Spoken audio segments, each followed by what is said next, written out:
Magandang araw sa ating lahat. Ako po si Rangler Mitante, 18 taong gulang at nakatira sa Barangay Pulambato, Bugos City, Cebu. So, baka nagtataka ka po ma'am na palagi akong tumitingin sa baba. Andito kasing script ko kasi hindi ko masag ko mataas kasi siya ma'am.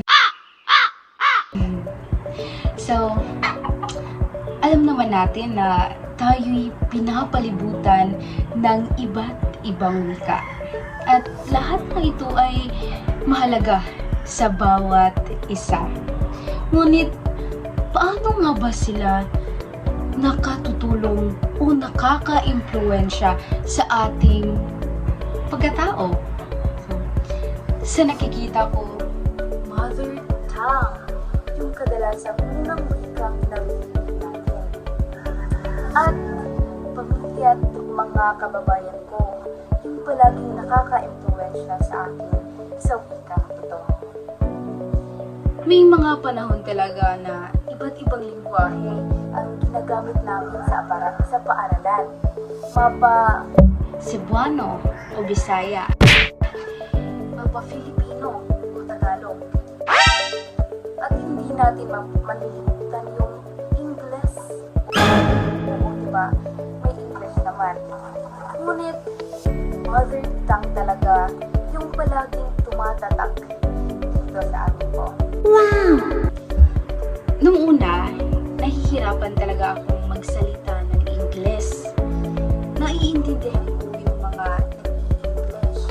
Pero pag ako na yung magsasalita, ay talaga ba naman, hindi ko talaga makabuo kaagad ang aking isasabi.